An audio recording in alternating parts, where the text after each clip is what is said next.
Hi.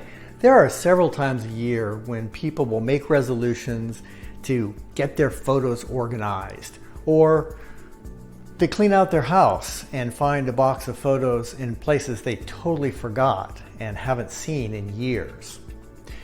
There's also that family reunion or holiday event that you're going to and you realize, oh, I wanted to share that picture of our great-grandparents with my cousin that I'm going to be seeing.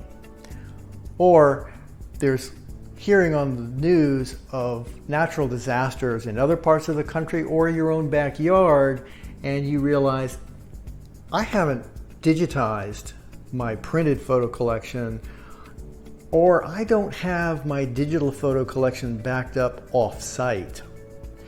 So you start, and you're going, and then unfortunately, all too often, people get overwhelmed.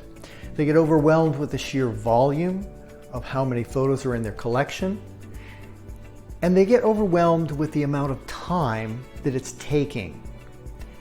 So over the next few days and weeks, I'd like to give you some tips and strategies to help you and make sure that you are using your photos to tell your story so that they really will last for generations.